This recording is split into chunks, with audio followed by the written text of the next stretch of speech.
brought to you by Nova शुद्ध घी। जब जब खाए दिल खुश हो जाए, सदियों का नोवा शुद्ध देसी घी, सपना स्वस्थ भारत का। I love घी घी घी घी घी घी।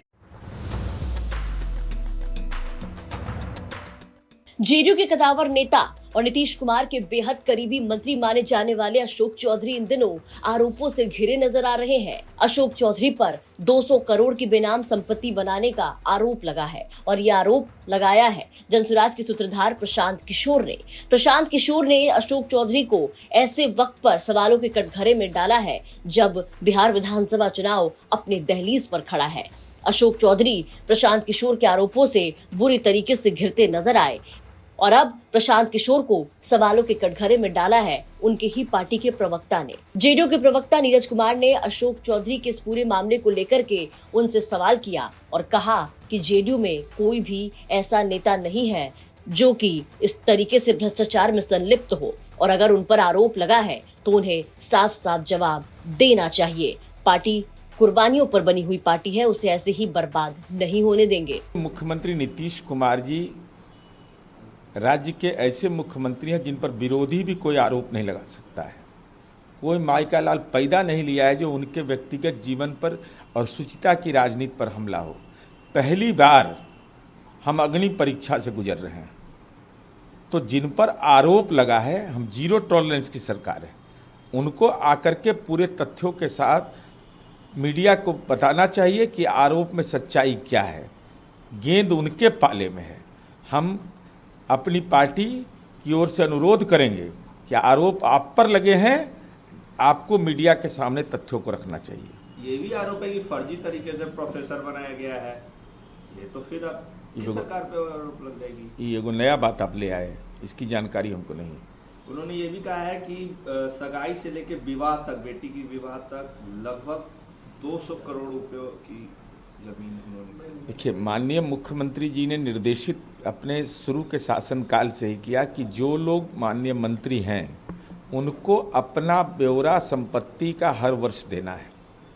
तो अब ब्यौरा दिया गया कि नहीं दिया गया हम नहीं जानते।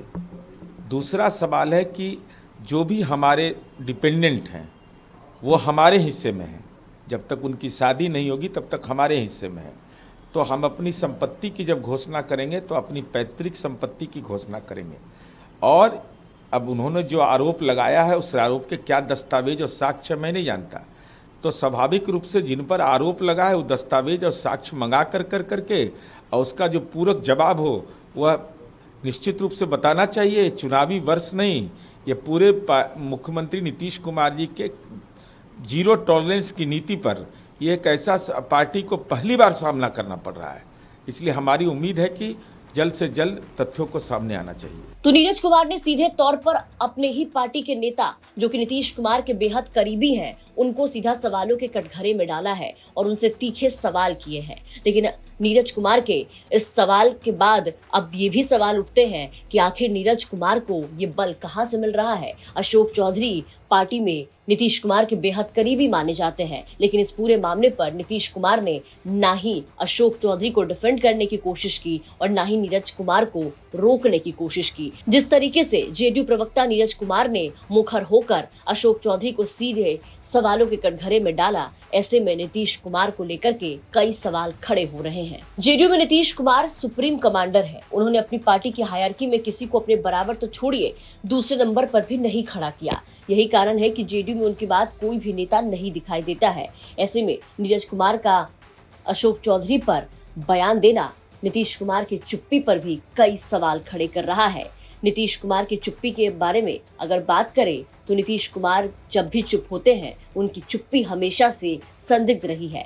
पीके ने अशोक चौधरी पर 200 करोड़ का आरोप लगाया, जिसके बाद नीतीश ने ना तो अशोक चौधरी को डिफेंड किया और ना ही अब नीरज कुमार को जवाब मांगने से रोका। जाहिर है कि नीरज कुमार की इन बातों पर नीतीश की खामोशी का मतलब है कि उनकी मौन स्वीकृति नीरज कुमार को कहीं न कहीं मिल गई है।